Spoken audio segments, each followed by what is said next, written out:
Welcome back, everybody. It is the Running It Back Network's recap of the Tour de France, talking stage 4 today. Huge stage in the Tour. Woke up early, watched almost all of it. Big results, big changes, fireworks, I think is the best way to describe it. And one little angle that I want to talk about as well. All right, let's get into it. We're going to start off with headlines of the stage today, as the tour is officially hot and out of the gate. Headlines: Pogacar shows his strength. Best stage of the tour so far. And also, racing has shifted. Let's go through these headlines one by one as we talk about stage 4 in the tour, because this was the most exciting day so far. We've got a big one to talk about tomorrow as well. But Pogacar shows his strength. That's headline number 1. Why I wrote that, why I think that is, this was not only a stage where he could win, he could get the jersey, he could isolate, he could do everything essentially. He showed his strength, but UAE showed their strength too. Joao Almeida making the final. The run-up into the final Cat 3 and Cat 4 climbs were crucial for positioning. We saw several teams get in the mix there. But if it's not for the strength of, number one, Pogacar going up, that climb that he splits it up and only Jonas can follow, gets dropped, follows again. He starts that. But when it came together, a couple of Jorgensen attacks were brought back by Almeida in a really, really smooth, consistent way to bring back the group, bring back Pogacar in that group as well. So the UAE team was really strong today and tactically perfect. For that matter, having their man in the right position when he needed to be, attacking, having the attack come back, and then resetting for the final.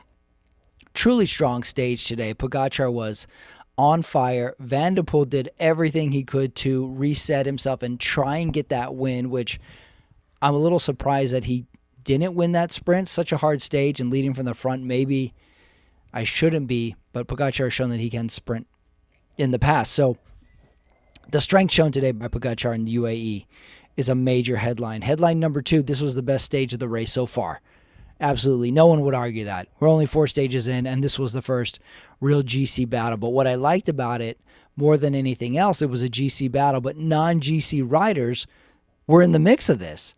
We had Van der Poel that wanted to try and keep the jersey, try and win the stage in the mix. We had teammates trying to serve as a teammate role, Jorgensen, Almeida, but also Jorgensen played a card for himself as well.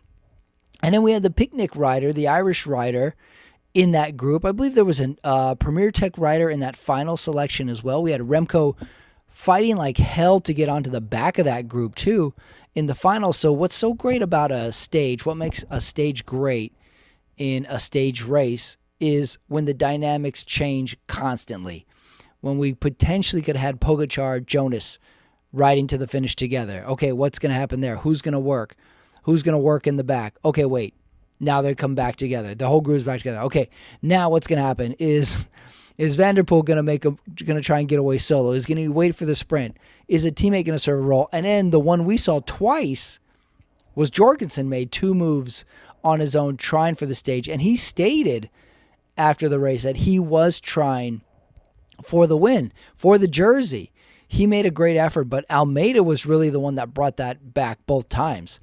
And we saw a couple stages ago with Jorgensen and Kevin Vokalon trying to get something going where Jorgensen did not work, and I stated that could have been an angle to play. We saw it today. They tried. They're aggressive. Visma was aggressive today. And if it wasn't for perfect teamwork, I think a Jorgensen move could have worked today. Finally, last headline, racing has shifted. Racing has shifted in the last 5 years, and maybe even longer, and I just didn't even notice. But today it shows, because we had GC riders fighting with non-GC riders in the Tour on stage 4. Long gone are the days of staying clean, staying out of the wind, wait for the mountain stages, use your team. No, as soon as the stage turns upward or important, the race is on. Couple reasons why that might be is riders don't fear being exhausted like they used to anymore come 2 and 3 weeks into a tour. Nutrition has improved, recovery has improved, equipment has improved. So now they just race from day one. Not only have we seen that in stage races, we've seen it in non-stage races like the one-dayers like Flanders and Roubaix and San Remo, where GC riders attempt to ride that race successfully. No more is there such a thing as a training race. These racers show up to win, and I think we're starting to see the blooming of the benefit of this. We have excitement early on in tour stages, which I don't think we had anymore. We waited, and what we hoped for with GC is that no one got hurt before the mountain, before the big TT. That's kind of all that was our hope, and now it's like the race is on. Credit Pogacar for aggressive racing to it, and let's talk about that attack for a second that Pogacar did. He finally goes out of the saddle. We talked about how he attacks not in the saddle in previous races. He attacks out of the saddle, and who's the only one to go with him is Jonas. That was a really strong effort he made to get on his wheel. He drops off the wheel like 30 seconds later, and then he fights to get back on. And I was thinking about that, like when he fought to get back on, did he get back on because Pogacar let up and let him get back on? Did he want him to get with him? Or was Pogacar on the absolute limit and Jonas closed the gap? And I think it's the second one. I don't think Pogacar would say, like, let me attack hard only to let up a little bit. I don't think he would do that. So I think Jonas showed something that he got him. I mean, it's a short climb. It was a violent effort, and he got back on him. And when they rode together, it was smart of Jonas to not ride with him. Pogacar knew instantly that he wasn't going to ride. There was no way. It was in Jonas' interest to ride with him and try and go 2 up to the finish with 3 miles to go and a teammate of each of theirs back in the group there, not to mention Van der Poel back in there, Remco fighting to get back in there as well. Racing is shifted. We have the time trial tomorrow. Anything that's a medium mountain stage that has a climb anywhere near the finish, the race is on. You have to pay attention. You have to be ready. I think Remco is getting a harsh lesson in that this year. He was in better position today, but he's not with these violent attacks. He's not with the leaders. When it splits up, like he had to fight to get back onto this group of 6. That being said, we didn't see it on the camera too much. It was a huge effort of his to get back on. He did it. So I think the tide is turning for Remco a little bit as far as morale and attitude, that he can compete in this race leading into the time trial tomorrow.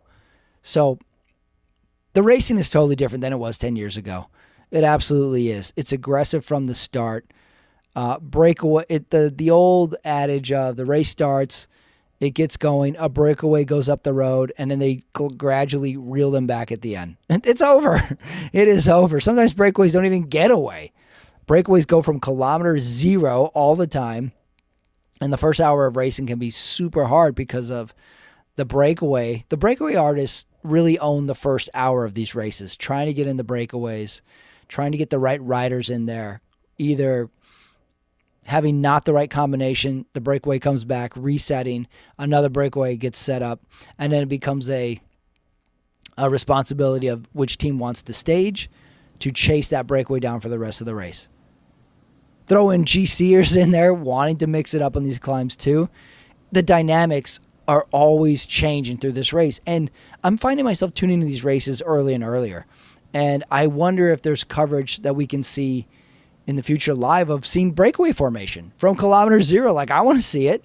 I want to see what small teams are setting up right there on the referee's car when he throws the flag down, and who goes hard. And I want to see how it all forms, sets up the day.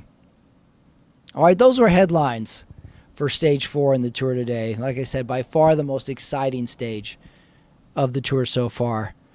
So let's get into category number 2. It's the USA Report, which is becoming more and more fun for me to track day by day. I was curious as the race started, what was the intentions of Quinn Simmons this year? USA national champ, great form. I think you would describe him as a classics rider, maybe a classics as in like the Ardennes type of rider.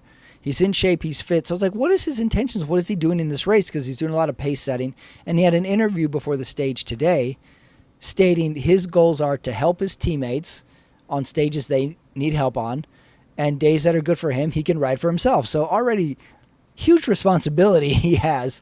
He has to help, and he can ride for himself on those days that he feels fit. I haven't looked at the profile. I wonder which days those are. But let's talk today, because he was setting a lot of tempo, and this was the deepest into the race I've seen him in the front of the race. He was on that Category 3 climb, riding hard for a teammate. I believe it was Skermos today, right near the front, right? He was eating a lot of wind right off the side of the main group, no wheel of his own to ride behind, and a teammate or two on his wheel. So it was constantly fighting to get them into the position there. Great ride by him. Huge help today by Quinn Simmons. I think Skermos made the second group. But if it comes to a mountain stage where he's got to ride the valley, or maybe we see Quinn Simmons get in a break as a satellite rider down the road and then help his teammate as they come back down the mountain. But if the guy has legs, he's going to animate all 3 weeks. I have a feeling. He had a great ride today. Of course, Matteo Jorgensen for Visma tried for the win today. And if you're an American racing fan, I think that was the point where you stood up out of your chair and started cheering. You're like, oh, maybe, because it all flashed in your head. You're like, could he win? And if he wins, could that mean the jersey? We're American in jersey. Yellow. Matteo Jorgensen. It didn't happen. It wasn't close to happening either, but the effort was there. And his post-race interview, you could tell he was happy with the effort. Nielsen Palace, Will Barta, Sepp Kuss, all in the race today. No crashes, no major time losses. I saw Will Barta got an untimely flat with about 22 miles to go.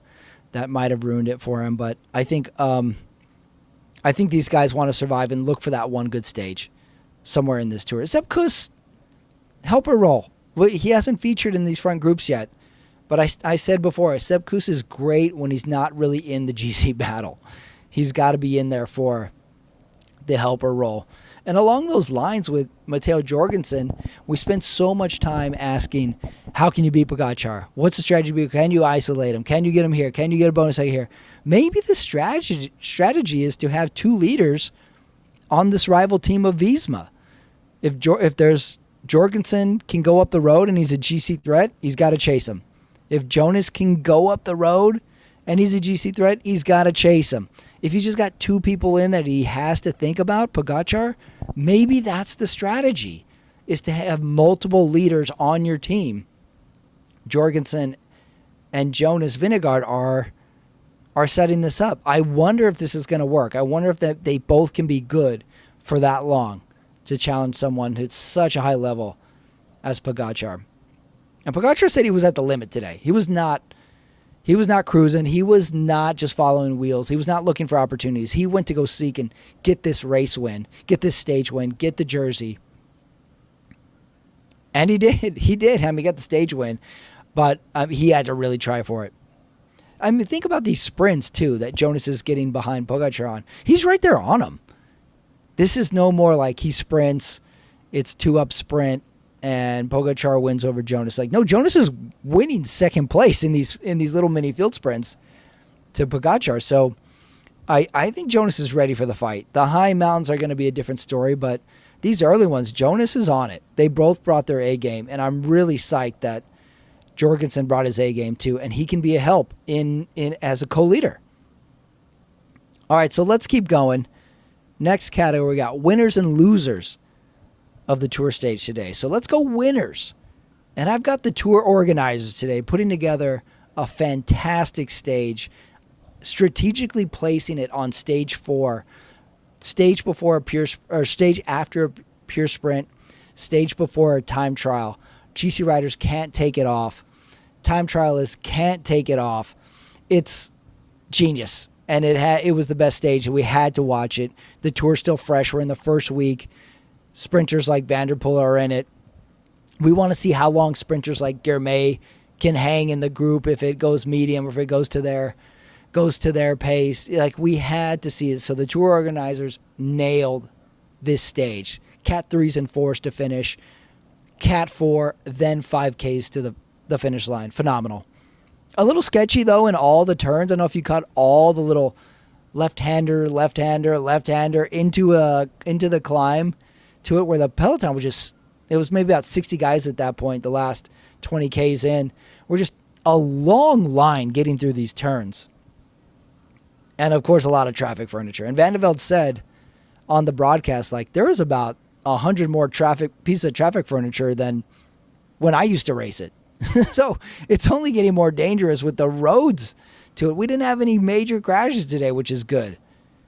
Thank God we got the crashes out of the way. Tour organizers, big winner of the stage. Another winner, UAE team and Almeida were the big winners. Just how classy Almeida was in a helper role today, setting up for his teammate. Pogacar is like, let me get Jorgensen for you. Let me descend this descent at a fast pace, keep everybody out of trouble, give you a clean line to see in the draft. Those are my two winners for the day. Losers of the day. A little bit harder on it, such a good stage, but I got breakaway riders in general. They're just tough. Breakaways don't have a chance to really make it to 5K anymore. It used to be they brought breakaway riders back in the last 5, 3K, sometimes 1K. Breakaway riders are not hanging very long anymore. The main group wants to get sprint points for what's available, so they don't want to let them go too far. The polka dot guys want to get the polka dot points, and then these guys want to win the race. They don't want to give them the lead. Like, what was the height of the breakaway gap today? 2 minutes? For breakaway riders to be out there at a 2-minute gap for all day is a really, really hard effort. And these teams aren't giving them much of a leash at all. So breakaway riders, losers of the race so far. It's impossible. Not your fault. It's just too strong of a field. Other loser of the day was Julian Alaphilippe. I think he wanted this stage. I think this was on his list. Like, if I have a good day, I think this is a good stage for me. It would have been old Julian Alaphilippe, but he got a flat tire. He somehow fought his way back into those last two climbs, but it didn't work out. He didn't have the legs, and even in as best form as he could be today, he would not have hung in say the Remco group or the group behind, I don't think. But I think in the back of his mind he had an idea that this could be a day for him. So loser of the day, Alaphilippe on my favorite team, Tudor Cycling. Didn't happen today. All right, that brings us to talking about stage 5. Individual time trial tomorrow. It's a flat course. It's 33 kilometers. A longish time trial by today's standards in the Tour. I got written down that Remco really needs to win this. And I've been reading a few headlines, and I think I'm convinced of it now, but could Remco get the jersey tomorrow? Potentially? If we're going off the Dauphiné, he put a certain amount of time into Pogacar and Jonas on a time trial that was half the distance. So if we keep going in that trend and he doubles that time, he would conceivably be in there. I've reread these headlines. It is possible. He's a phenomenal time trialist. Tide is turning a little bit as far as momentum for him as well. He needs to get something under his belt for this Tour. This is a course that suits him. This is a discipline that suits him. He's shown good legs. So I have penciled in that Remco could turn this Tour on its head tomorrow. Now, counter argument. No way Pogacar and Jonas are not showing up and having the same performance against Remco that they did at the Dauphiné a month ago. There's no way. There's no way that gap is the same. But we'll see. We haven't had any mechanical issues at all, flat tires, a pretty turny course. So technically you need to be sound and you need to nail these corners. Anybody slips a wheel, clips a pedal, has to reset, it could be huge. And God, it should be Remco's day tomorrow. He should target this thing. And if he has the time trial that Remco can have, has an A+ time trial, he's right back in this race. He really is. And for the first week that Soudal had to get the win from Milier, maybe Remco tomorrow having a great stage, you can basically say our Tour's ready to start now. We had a rough patch. Now we're back. Interesting, though, I didn't write Primoz down to my losers of the stage today, but he does not look good. He's suffering. He said he's suffering. He says he doesn't care about winning a tour so much anymore. Maybe he's playing Primoz rope-a-dope to us. I don't see him hanging in these high mountains. He's not anywhere on the screen on these stages the first week. I'd be very surprised if he finds some form in the second or third week or any of these high mountains. I'm ready to be wrong, though. I want to be wrong. I want Primoz to be in this race. But anything I've seen in this first week, no. Back to stage 5 in the TT. GCers are going to go for it. Van der Poel most likely is going to give away the jersey tomorrow to somebody. So, okay, let's talk other media. Other media today, I thought the move with Lance Armstrong, George Hincapie, and Bradley Wiggins, this was their best show so far this season. I don't know if you caught Lance Armstrong had a mohawk today. He's got some pretty shiny silver gray hair, and he had a really nice mohawk today. When it comes to stats off the cuff, they've got a staff there that can throw them at you. The show's getting better every stage, which I really like. Johan isn't in the show this year. He has his own show on the move with Wiggins. I haven't listened to yet, but it's interesting. They're just going the 3 live people in the studio for their show. That's interesting to me. They haven't had a guest yet on the show. I feel like they're finding their legs overall, but I think we had Hincapie had a nice little dig at Lance today with a headshot of his Mission to Mars reality show that he was on a year ago. I watched that show. It was pretty good. It's interesting to know Lance Armstrong was cracking under the pressure of that show. Keep waiting for Marshawn Lynch to make an appearance on the move. I'm liking their show, and I think it's going to grow. I'm waiting for the big guest this year. Lanterne Rouge. I don't know if I said this earlier, but they had that little snippet on Unchained, the Netflix docuseries of them. Their show gets a lot of views. They talk a lot of dynamics and analytics in that final 10-15K of the race today. Found their show to be good. Horner hasn't uploaded his show yet today, so I haven't heard what he's had to say.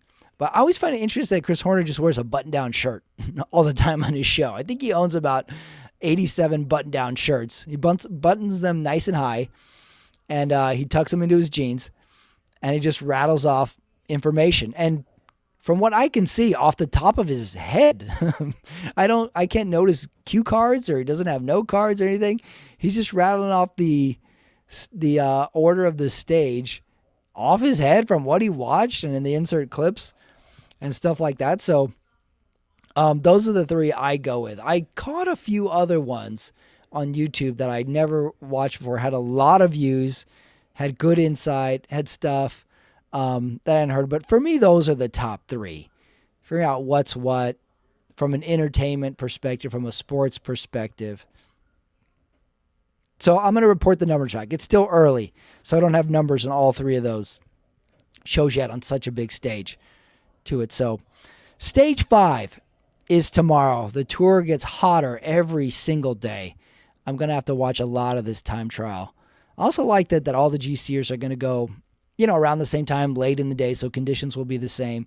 I don't think we're going to have any TT specialists that can potentially go earlier and get better conditions. Stefan Bissinger out. Filippo Ganna out. I don't even know if Stefan Kung is in the race this year. I haven't heard his name mentioned once. Surprise winner? Do you think we'll have a surprise winner? As crazy as this tour's been, maybe that would not be uncommon. But Remco, Pogačar, Vingegaard, put those 3 in a blender. That's our top 3 tomorrow. And if Remco wins the TT and gets the jersey, get ready. It's going to be a tour. I can't wait. And remember, we don't have a mountain stage till stage 10. So we'll have some days in between to shuffle it all up, mix it up, talk trash. We haven't had a good talk trash moment yet. We've had a little Brian Cocard threatened to sue social media, which I don't know how you would do that. But I did find that funny on the move when Lance said, like, hey, Can you just sue social media? Who would do that? Are we forgetting about the million defamation cases you threw out there, Lance, in the early 2000s against journalists? He's such a funny specimen. I'm going to go listen to it again after this. All right, that was the report for Stage 4 right here on the Running It Back Network with me, Patrick Ramirez. We picked up some new subscribers, everybody, so thank you. If you're new to the channel, if you've hung on this long into the episode, which I think I went long today, thank you for that. Give the show a like, give a subscribe. Hey, go crazy. Even watch another one of my videos. I got some stand-up comedy up there as well. So thank you, everybody. This has been the Tour de France recap show for Stage 5 in the Tour de France right here on the Running It Back Network. Enjoy the TT tomorrow. Let's get aero, everybody. It's going to get nuts. Put it in the big ring. See you tomorrow.